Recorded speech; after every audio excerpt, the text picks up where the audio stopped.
রিচার্ডসের দর্শক মন্ডলী সবাইকে স্বাগতম। যেটি জানিয়ে রাখা দরকার সেটি হলো বিএনপির পক্ষ থেকে বলা হয়েছে যে তাদের সাথে যে চুক্তি করা হয়েছিল জুলাই সনদের যে তারা স্বাক্ষর করেছে সেই স্বাক্ষরের শর্তগুলো তারা পাল্টে দিয়েছেন বলে অভিযোগ করেছেন এবং তারা বলেছেন নির্বাচনে কোন রকম সময়ক্ষেপণ না করে দ্রুত নির্বাচনের প্রক্রিয়া তৈরি করা উচিত এবং যে সংকট তৈরি হয়েছে এর জন্য বর্তমান অন্তর্বর্তীকালীন সরকার প্রধান ডক্টর মোহাম্মদ ইউনূসই দায়ী। ওদিকে ডক্টর মোহাম্মদ ইউনূসের প্রেস সচিব শফিকুল আলম বলেছেন যে নোয়াখালীর একটি বিজ্ঞান ও প্রযুক্তি বিশ্ববিদ্যালয়ে যে সমাবেশে যে তিনি বলেছেন যে যে কোনো মূল্যে 15 ফেব্রুয়ারির আগেই নির্বাচন অনুষ্ঠিত হবে। নির্বাচন কেউ প্রতিকূল কোন শক্তি এই নির্বাচনকে বাধাগ্রস্ত করতে পারবে না। যদিও নির্বাচন নিয়ে রাজনৈতিক দলগুলোর মধ্যে পক্ষ বিপক্ষ বিরূপ মন্তব্যের কারণে একটি নতুন সংকটের তৈরি করেছে বলে মনে করছেন পর্যবেক্ষক মহল।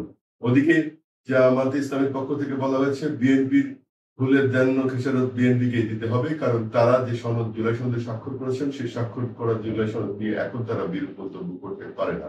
ওদিকে এনসিপি বলেছে বিএনপি যে জুলাই সনদে স্বাক্ষর করেছেন মানে জুলাই সনদ মানে তারা মনে করছেন বলেছেন যে কাবিননামা করেছেন, কাবিননামায় স্বাক্ষর করে বউ নেবেন না, এটি তো হতে পারে না। এরকম মন্তব্যের কারণে কিন্তু রাজনৈতিক অঙ্গনে একটা নতুন সংকটের অবস্থা তৈরি হয়েছে। তারপরও আমরা যেটি ভালো দিকটি দেখতেছি, নির্বাচন কমিশনের পক্ষ থেকে বলা হয়েছে যে ডিসেম্বরের প্রথম সপ্তাহের মধ্যেই নির্বাচনের তফসিল ঘোষণা করা হবে এবং তারপর নির্বাচনের যাবতীয় প্রক্রিয়া সম্পন্ন করে একটি অবাধ, সুষ্ঠু, নিরপেক্ষ নির্বাচন আয়োজনের জন্য চেষ্টা করবেন বর্তমান নির্বাচন কমিশন।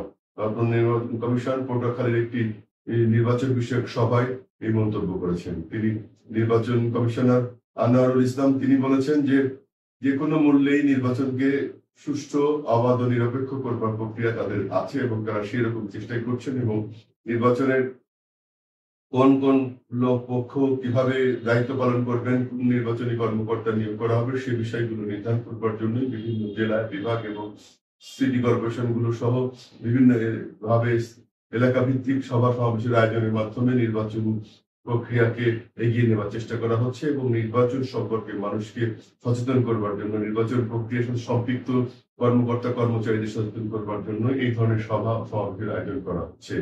ওদিকে পুলিশের বিএনপির জনসংযোগ বিভাগের ডিসি তালেবুর রহমান বলেছেন যে গত 1 বছরে বা এই চলতি বছরে আওয়ামী লীগের নিষিদ্ধ ঘোষিত রাজনৈতিক কার্যক্রম নিষিদ্ধ ঘোষিত আওয়ামী লীগ সহ তার অঙ্গ সংগঠনের প্রায় 3000 নেতা কর্মীকে ঝটিকা মিছিল থেকে আটক করা সম্ভব হয়েছে বা গ্রেপ্তার করা হয়েছে। তারপরও ঝটিকা মিছিলগুলি প্রতিনিয়তই হচ্ছে। আজ খুব সকালে রাজধানীর বিভিন্ন এলাকা থেকে এরকম উত্তরা, রাজধানীর আগারগাঁও, রাজধানীর তেজগাঁ, ধানমন্ডি, মতিঝিল সহ বিভিন্ন এলাকায় প্রায় 25টি এলাকাতে থেকে অন্তত আরো প্রায় 25-26 প্রায় 1-150 কর্মীকে আটক করা হয়েছে। তারপরও কিন্তু তাদের এই নিষিদ্ধ তৎপরতা অব্যাহত রয়েছে বলে তারা অভিযোগ করেছেন এবং পুলিশের পক্ষ থেকে এই যে নিষিদ্ধ ঘোষিত আওয়ামী রাজনীতিবিদ কার্যক্রম নিষিদ্ধ আওয়ামী লীগের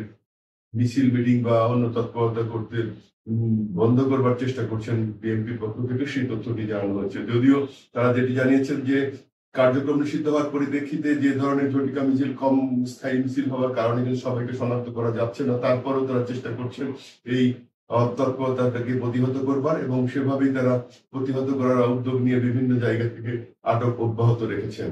ওদিকে যে বিষয়টি জানিয়ে রাখা দরকার, গত রাতে থেকে আজ সকাল পর্যন্ত দেশের বিভিন্ন এলাকায়, বিশেষ করে সিলেটের একজন আওয়ামী লীগ নেতা আব্দুর রাজ্জাক সহ নারায়ণগঞ্জ, গাজীপুর, মেহেরপুর সহ বিভিন্ন এলাকায় প্রায় 6 জনের প্রাণহানির খবর আমরা পেয়েছি। সেই প্রাণহানির অধিকাংশ ঘটনায় আসলে পারিবারিক কলহ, কোথাও রাজনৈতিক তৎপরতা, কোথাও চুরি বা ছিনতাইয়ের ঘটনার প্রেক্ষিতে ঘটেছে। তবে এই প্রাণহানির ঘটনা থেকে আমরা চাই যে কোনো অপমৃত্যু না ঘটুক। আমাদের প্রত্যাশা এবং একই সাথে পর্যবেক্ষক মহল ও রাজনৈতিক বিশ্লেষক যারা বলছেন যে আসলে রাজনৈতিক অস্থিরতার কারণেই এই ধরনের কিছু অপতৎপরতা ঘটে যায়, সেই অপতৎপরতা থেকে মুক্ত করবার জন্য দেশের সকল পর্যায়ের মানুষ থেকে শুরু করে নাগরিক সচেতন হওয়া দরকার। একই সাথে আইন শৃঙ্খলা রক্ষাকারী বাহিনীরও সঠিক তৎপরতা অব্যাহত রাখা প্রয়োজন।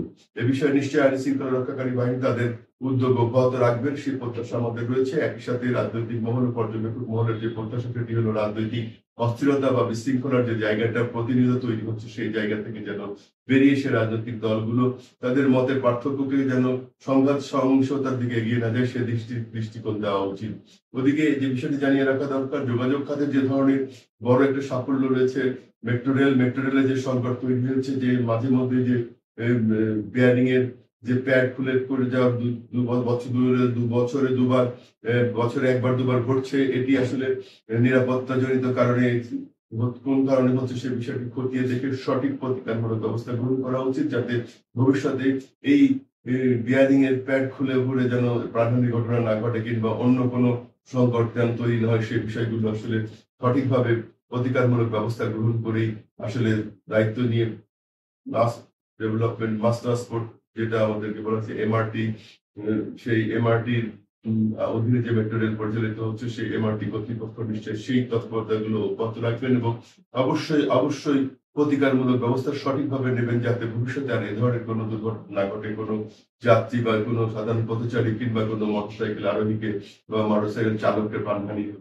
শিকার হতে না হয়। সে বিষয়টিকে নিশ্চিত করবার প্রত্যয়ে আমাদের এই কর্তৃপক্ষ ব্যবস্থা গ্রহণ করবেন এবং এগিয়ে যাওয়ার ক্ষেত্রে আমাদেরকে সকল নাগরিককে যারা যেখানে যে অবস্থানে যে দায়িত্ব পালন করছেন তার নিজ দায়িত্বটা সঠিকভাবে পালন করে দেশকে এগিয়ে নেওয়ার জন্য আমরা কাজ করবো, সেই প্রত্যাশা জানিয়ে আগামী পর্ব দেখার আমন্ত্রণ জানিয়ে শেষ করছি। সবাই ভালো থাকবেন। আল্লাহ হাফিজ।